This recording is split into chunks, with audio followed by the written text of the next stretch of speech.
Ah voilà, il l'attendait. Eh bien, cric, histoire trop extra pour être ordinaire. Voici l'histoire vraie de vrai, à peine romancée d'Éric. 40 années sont passées depuis cette histoire, mais je peux vous dire qu'aujourd'hui encore, Éric se souvient très bien de ses vœux chez sa grande-tante. À l'époque, il avait 8 ans, et comme dans bien des familles, passé le jour de l'an, la tradition veut qu'on aille présenter ses vœux. Alors pour Éric, c'est chez son tonton Germain et sa tata Suzanne. Et franchement, pour Éric, c'est pas la joie. Cette grande-tante, il l'aime pas vraiment. Il la trouve un peu acariâtre, sévère, matriarche. Et puis, bon, ses parents sont pas des plus motivés non plus pour aller présenter leurs vœux.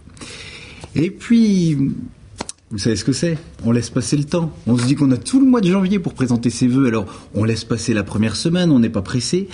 Et le 15 janvier, maman se souvient de ses devoirs, puis elle dit... Il faut qu'on aille chez tata Suzanne et tonton Germain. Dans la famille, personne ne dit rien. Le 17, maman pose une question qui reste sans réponse. Quand est-ce qu'on va chez tata Suzanne et tonton Germain ? Et le 24 janvier, alors que maman est en train de feuilleter un magazine télé, elle tombe sur une photo soit d'Alice Sapritch, soit d'Armand Altaï. En tout cas, je ne sais pas ce qui se passe, association d'idées, elle tilte la tata Suzanne et la paniquée, elle dit « On n'est toujours pas allé chez tata Suzanne !» Alors là, c'est décidé. Elle prend le téléphone comme on prend son destin en main, elle prend sa respiration, elle compose le numéro. Et au bout du fil, tata Suzanne, une voix lointaine, plaintive. Elle dit qu'elle a eu assez de courage pour décrocher, mais que c'est sûr, dès qu'elle va raccrocher dans un petit quart d'heure, elle va mourir, qu'elle se sent diminuée, que Germain est beaucoup diminué, très très diminué, et qu'ils avaient l'impression qu'il les avait oubliés. Là-dessus, maman promet, on viendra dimanche prochain. Le dimanche arrive, on est le 28 janvier, et la journée va être longue. Germain, oui, bien sûr, il est diminué, mais pas plus que l'année dernière. Tata Suzanne est toujours aussi sévère, mais pas moins que l'année prochaine. Tout le monde est là.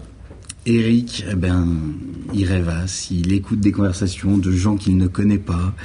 Il mange des crottes en chocolat à la crème, servies au kilo. Comme il s'ennuie, il en mange trop. Mais enfin, la perspective de l'enveloppe pour les étrennes lève un petit peu cette peine. Et puis, changement de décor. On sonne. Ce sont les voisins. Monsieur Robert et sa femme, accompagnés aujourd'hui de leur petite fille, Lucie, qui a l'âge d'Éric. Et alors, Monsieur Robert et sa femme comptent parmi le cercle social de tante Suzanne, parmi les membres les plus importants. Sont des notables, anciens chefs d'entreprise en retraite. Alors, tante Suzanne, elle ne ménage pas sa peine pour gagner leur faveur. Puis alors, quand elle est à leur côté, elle se métamorphose. Elle, la tata Suzanne acariâtre, elle devient joyeuse, pétillante, elle fait la conversation. Tonton Germain, lui, il dit rien, il hoche la tête, il sort les grands plats, il va chercher les chocolats les plus raffinés dans la grande armoire. Éric, il s'ennuie toujours. Puis à un moment donné, il décide d'aller aux toilettes. Or, 1 ou 2 minutes plus tard, Lucie, la petite fille de Monsieur Robert, se lève, ouvre la porte et entre avec assurance dans les toilettes. Eh bien, Éric, qui est sur le trône, il la regarde puis il dit « Mais enfin, tu te crois où ? Attends ton tour !» La petite fille, surprise, qui n'a pas l'habitude qu'on lui refuse quoi que ce soit, elle se met à pleurer, elle descend dans le salon, elle se plaint en larmes. Tout le monde dans le salon a entendu la scène. Alors ses grands-parents tentent de la calmer, tout le monde rit.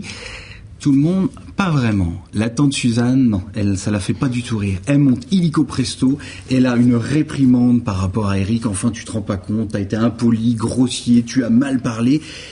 Et elle est tellement déterminée dans sa colère que dans le salon, personne ose la contrarier, personne ne prend la défense d'Éric. Et là, la tante Suzanne, elle l'envoie au coin, à côté de la salle de bain. Bon, autant vous dire que dans le salon, l'ambiance est un peu tendue. Ça sent mauvais pour les étrennes. Ça sent mauvais pour les étrennes, d'ailleurs il les a pas eu, il s'en souvient. Et puis 20 minutes plus tard, la tante Suzanne, elle passe devant la salle de bain, et là, elle voit un torrent d'eau sous la porte. Elle ouvre... La baignoire, le lavabo sont bouchés, les robinets grands ouverts. Bon, aucun doute sur le coupable qui a fait cette bêtise-là.